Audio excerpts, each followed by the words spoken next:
My focus has been so much on Vegas the last couple of months that when WPT Paris came to a pretty crushing end about 10 days ago, it almost felt like that was it in terms of no limit hold'em tournaments before the Challenger, the mixed games and the series begins. I always knew that there would be one last tournament on by far my favourite poker tour. It's the last leg of the GUKPT before the summer came to Coventry, just down the road from me. Before that, I had this really bizarre record that the only two ranking tournaments that I'd ever won had both been in Warsaw, also in the Midlands, just up the road from me. And so it would seem that despite travelling all over the place in this country and all over the place in Europe as well, all I need to do is to be able to sleep in my own bed at night, as that record of 2 just got extended to a record of 3. And as my happiest ever moment in poker saw me shift the Coventry leg of the GUKPT, it still doesn't quite feel right, but I know that I'll feel absolutely over the moon about it for the next few days and probably quite a while yet. And obviously comes at absolutely perfect timing just before Vegas. And there's one slight tinge of regret, that it's that I don't plan to play many unlimited hold'em tournaments in Vegas, but maybe that's a plan that I'll think about changing just a little bit now. So the score of £42 is one that means so much more to me than it would in any other tournament or the equivalent in dollars or euros or whatever. Partly because I love this tour and it's the UK tour, but also partly because it had been a tour that had almost epitomised how things had gone for me the last couple of years.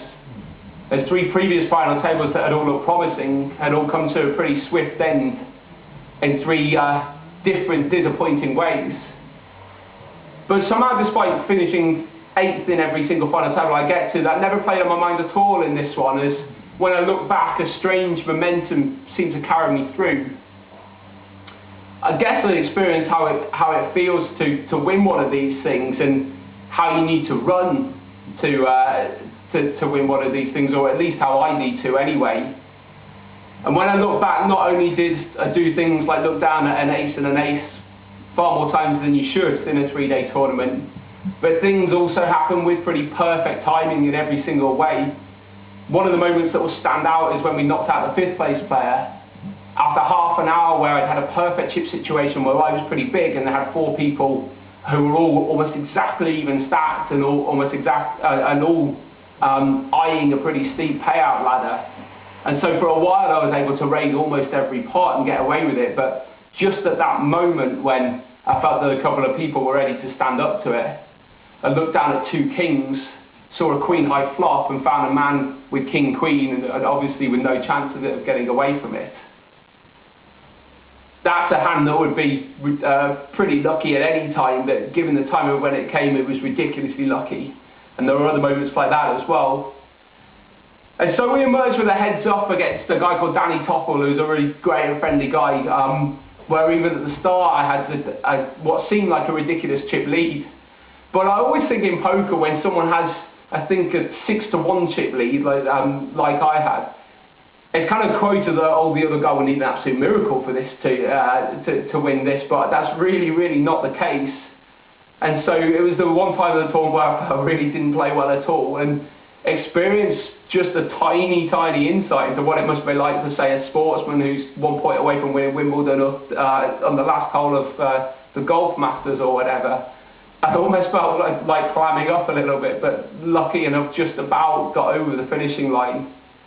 The heads up, despite him never having more than about 300,000 or 400,000 chips, actually lasted 2 hours, as he played really well, and I was determined to play really small ball, and so pretty hilariously, I think in about 100 hands of heads up, only 2 pots were raised before the flop. The final moment came when I looked down at 2 9s, and this point he was short, and this was the moment when one of us would have to go all in, and he had 2 4s, and the board ran out dry, and I experienced the biggest feeling of relief and happiness that I ever have in poker yet. And so it's a dream that maybe was always tangible and I've achieved, and now it's on to the way more ridiculous dream, but one I'm going to give the very best shot I can. I'm going to play everything I can in Vegas, and if that means some hilarious live multi-tabling at a couple of points, I'm going to do that as well. It almost feels like in Vegas, there's not a lot of different things that can happen. There's 2 different things that can happen. There's that tiny, tiny chance that you come back with it, or there's a big chance that you don't. And it feels to me at the moment that whatever happens in between, I don't really too much care about. It's a real dream. It's one that I've worked really hard towards, and you know, just maybe it will happen. Whatever happens in Vegas, it's going to be great fun. I go with my little brother, and tons of people will be out there as well. In fact, the only moment that I'm proud of over the weekend is that, despite having turned 27 and got really old last week, I was able to go out with the boys on Friday night, get home to Birmingham ridiculous o'clock in the morning, but still survive the next day. So maybe I'm not quite so old yet. This will be the last update before Vegas. I get there next Monday, and every day from next Monday there will be a video update on the crazy happenings at the series. So until then, goodbye.